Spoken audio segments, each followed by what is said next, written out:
I got the top 5 games for Notre Dame in 2026 next here on the College Huddle.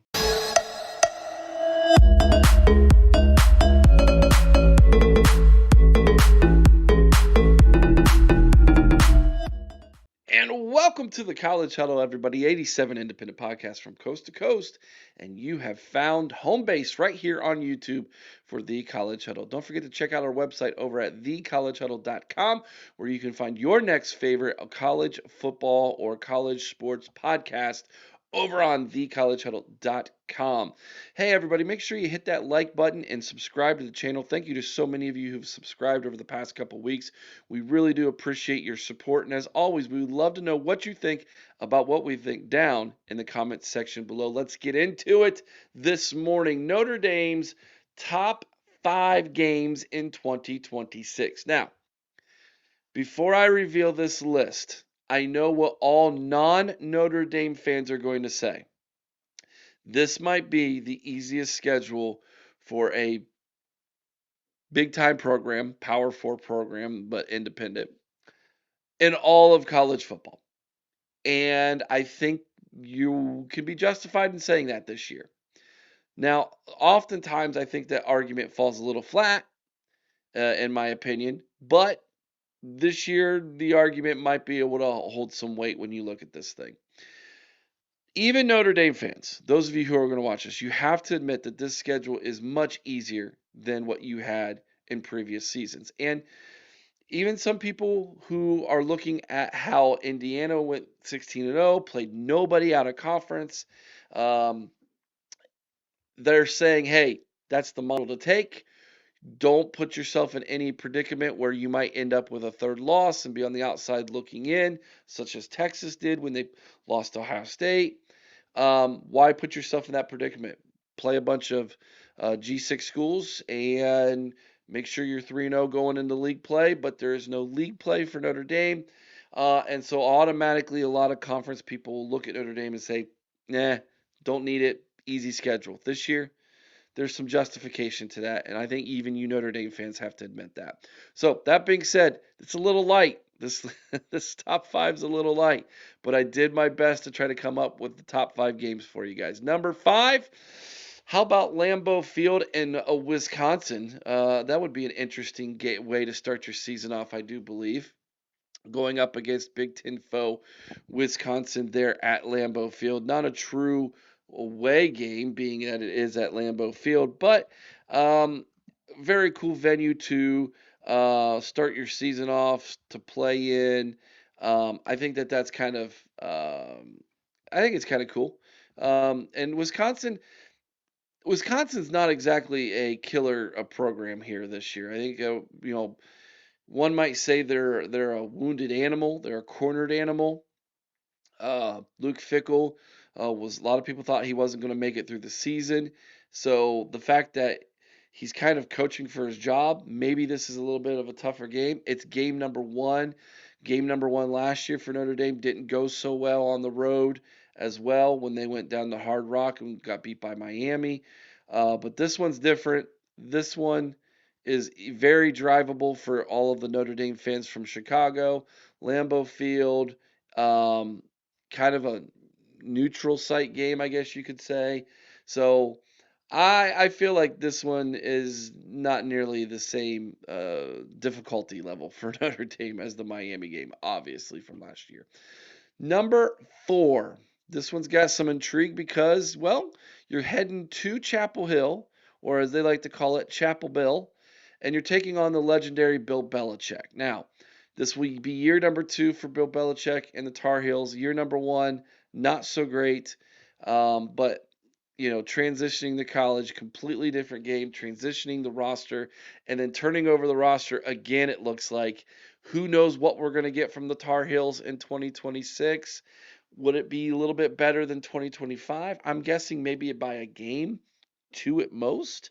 I just don't see North Carolina competing for the ACC championship. I really don't. Miami's going to be back. I think there's a lot of intrigue on how Clemson will look next year. Virginia played well. Virginia Tech now has James Franklin. Pitt was a very good team last year, although they lost some of their really good juniors and sophomores to the transfer portal. What will they look like next year?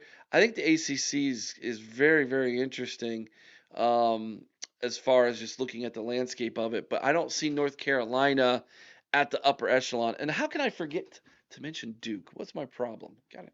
Duke had a great year as well, right? They won the stinking conference.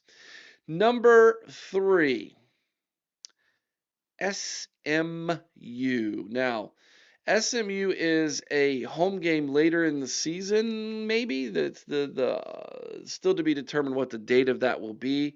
But with October filling up, kind of feels like this is a November type of game for them. Um, so maybe early November, I don't know, the 14th possibly, maybe somewhere in October, I'm guessing, I don't know. Still to be determined when that game's going to be, but SMU will be rolling into Notre Dame Stadium. SMU, by the way, interesting little program to talk about. In the last couple years, they've made some noise since moving to the ACC. Now they kind of had a little bit of a letdown season this last year. They didn't get back to the college football playoff where they were in 2024. But under Rhett Lashley, they're 38-16. He's got a 704 winning percentage. It's the best since Bobby Collins in the at the beginning of the 1980s. So best it's been in, gosh, what is that, 50 some years? So SMU is an interesting little program here. We'll see what they are coming in to South Bend later in the season. Number 2, and I can't wait for this one, BYU. BYU Twitter and Notre Dame Twitter went at one another at the end of the season. It was because BYU was trying to justify them being the second best team in the Big 12, which they were, getting the nod over Notre Dame and Miami. That was kind of where the whole Twitter war started with Notre Dame. What's interesting about this one as well is that BYU is essentially becoming the replacement for USC. So they signed an extension with BYU. They're going to be playing them every year. It's not a part of their ACC deal. And it's two very religious institutions. Obviously, Notre Dame being Catholic, BYU being a part of the Church of Latter-day Saints.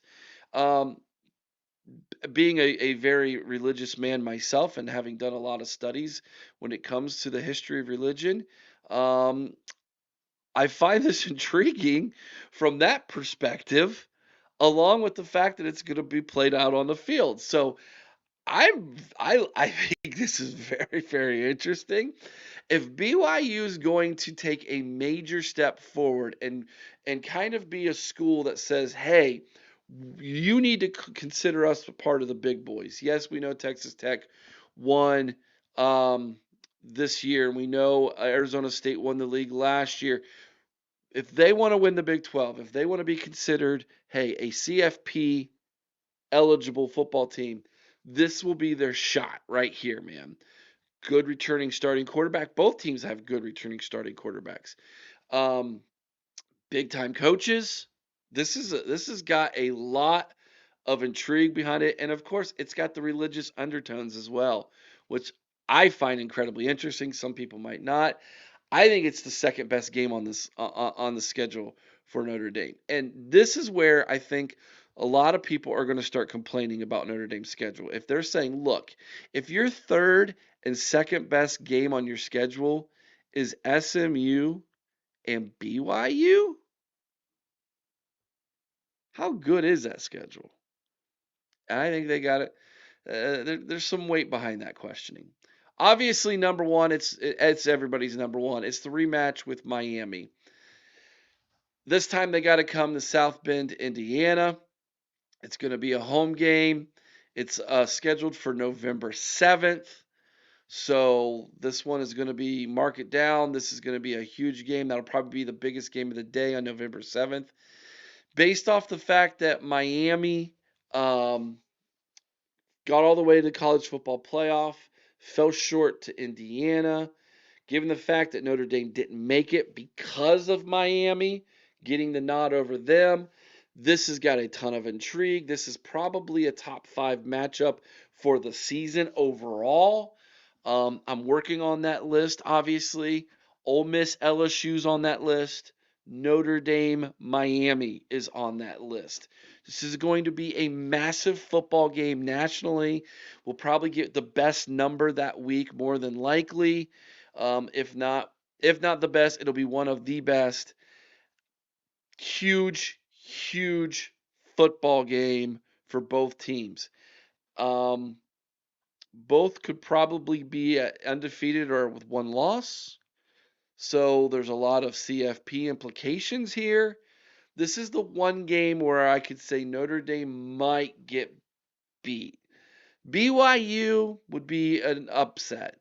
I don't know that Miami would be considered an upset, but it would definitely be a high level CFP, dare I say, possible national championship preview type of game. So obviously number one on the list. So there's your list. Wisconsin 5. I put North Carolina 4, SMU 3, BYU 2, Miami 1. Let me know what you all think about what I think about Notre Dame's top 5 games in 2026 down in the comment section below. We'll be back with another college football video for you tomorrow. Make sure you're locked in, subscribe to the channel. We'll be back. Have a great day, everybody.